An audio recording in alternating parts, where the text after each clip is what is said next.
MDG TV, une chaîne Wint pour la cause de Christ. Mafuta Yasika, Mafuta Yasika, Mafuta Yasika.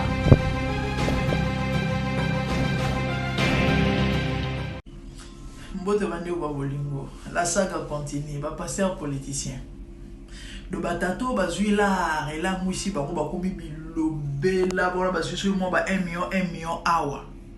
Nzamba lola na ebite que Dieu nous aide.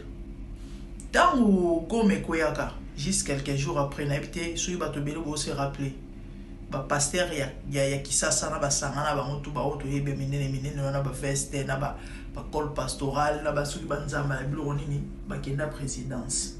Ba photo ba photo par contre na ba page na lobela mo boto. Ba bima ba sourire.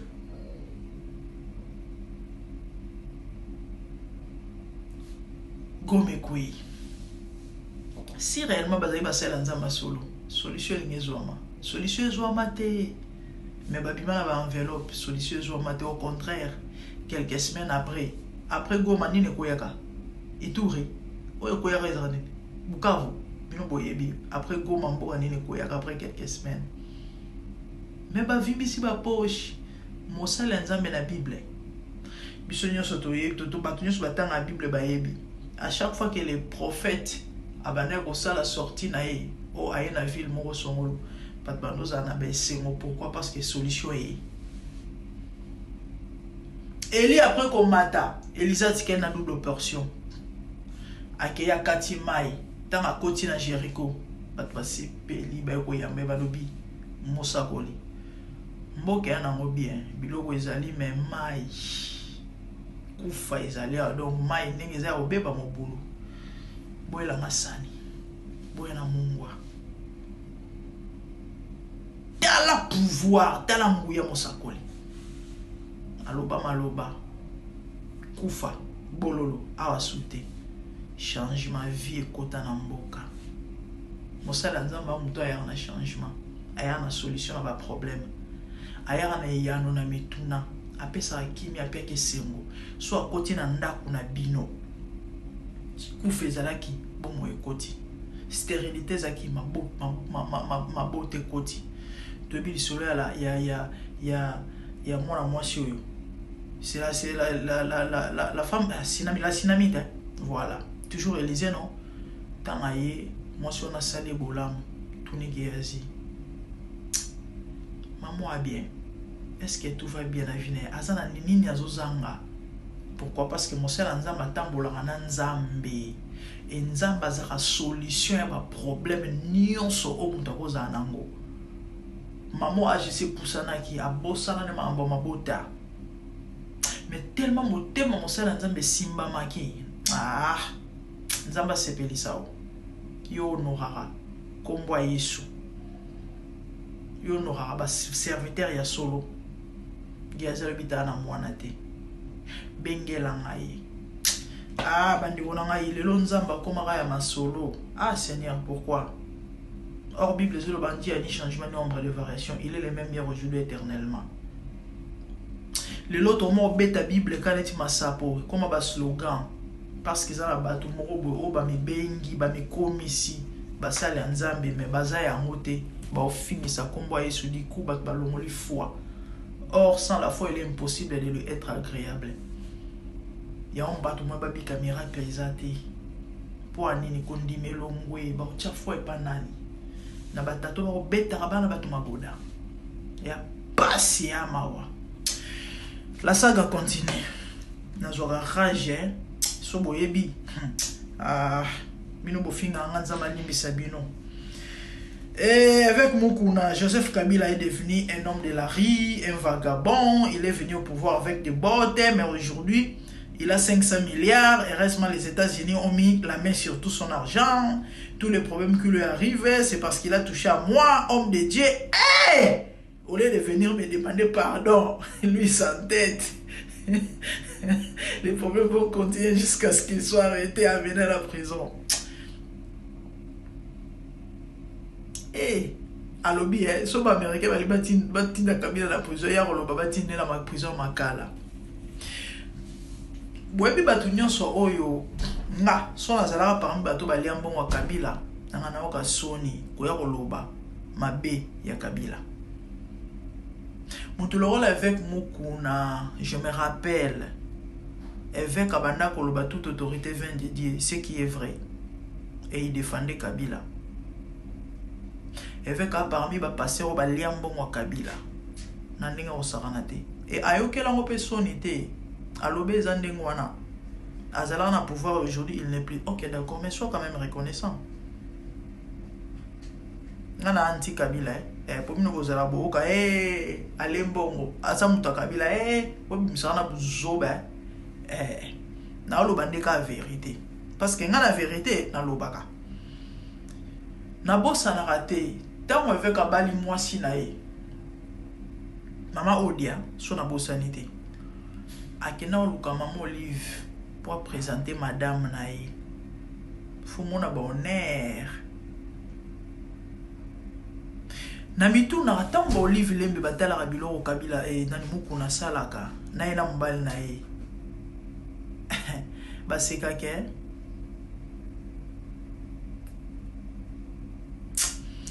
na suki ka wana na ebisa bino à chaque fois ba pasteur ba ko chazolo na mambo yo ils ont honoré bango te nzamba zo ko exposer bango siko botu na nini Moni photo na te mpanzi babimisi ba archive à vie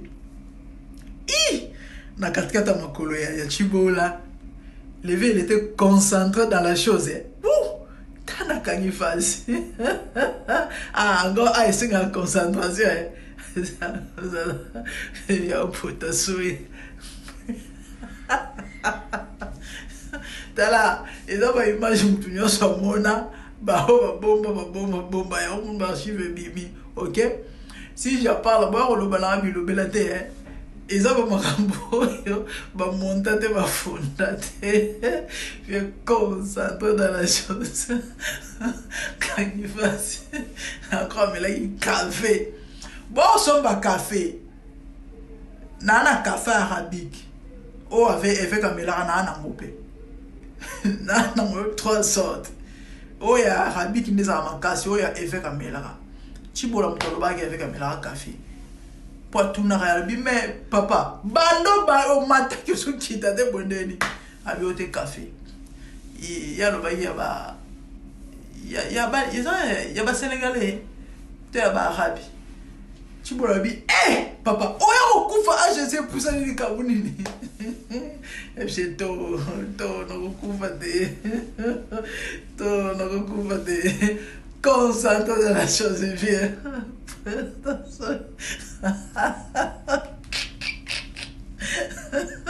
bilengi sikoyo na moni ona ba page na mo ba na commentaire bino boko suka babe boko so ma dictionnaire bien ya ta ma no sala makambo yo mabe mo te e pona mabe mo zala ide siko biso ba innocent to fa na biso to ka ba téléphone ngi to côté total we miso sepeli ya popo ba zo suka bon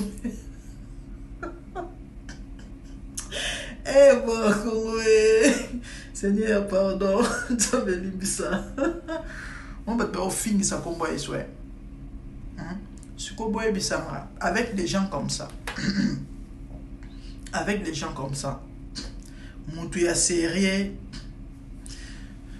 mutu ya sérieux oya osambela mutu ya sérieux oya osambela ayepe na église na ya moi si na na bana na eba na okabat balobaka mosala nzamba ta kwei. Vous pouvez avoir raison, mais bah fruit, il y a repentance ces arbres.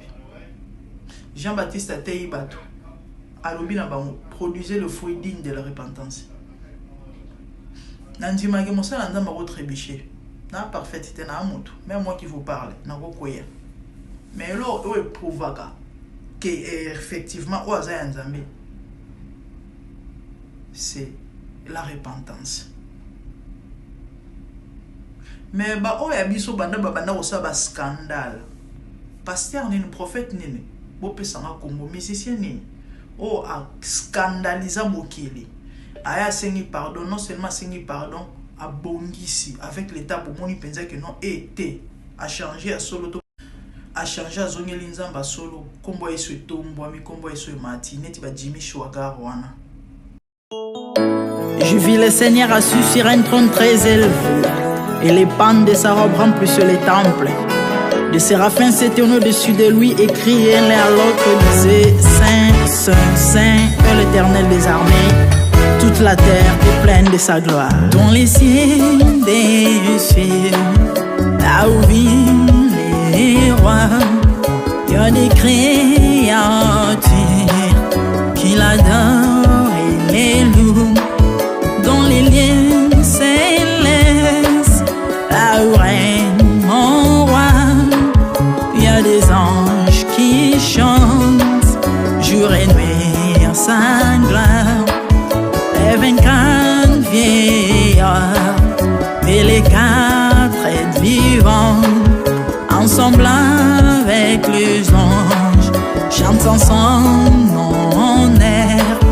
Ils ont réussi l'homme d'adorer les rois, car il est l'unique, le seul vrai Dieu. Seigneur, reçois favorablement les paroles de ma bouche, car les portes furent ébranlées dans leur fondement par la voix qui retentissait, et la maison s'était remplie de fumée. Glorifie-toi.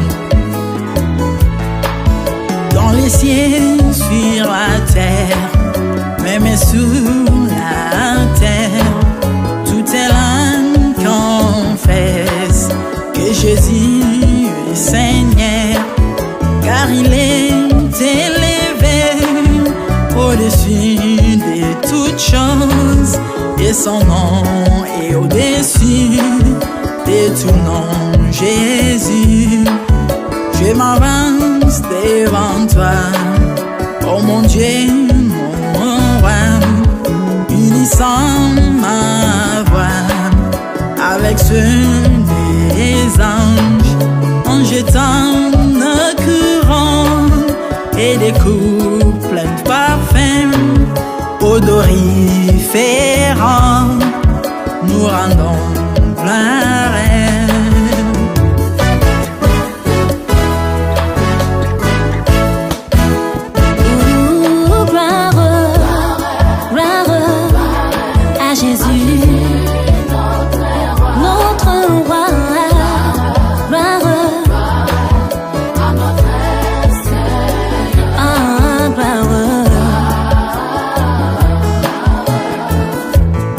Chantons gloire à Jésus.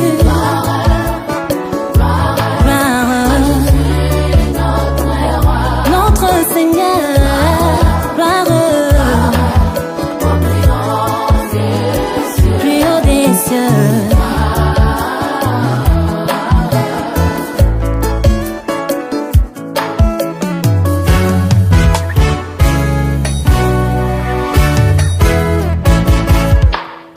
Il est beau d'annoncer les matins ta bonté. Voici mon sacrifice, la louange de ma bouche, les fruits de mes lèvres qui confessent ton nom en poussant des cris, car tes œuvres sont grandes. Bienvenue jour dans ta face, que 1000 ailleurs, car tu es mon soleil, mon bouclier, ma tour forte. Tu me donnes la force du bif, tu m'arroses d'une huile fraîche. On ne se plaît à contempler mes ennemis grâce à toi.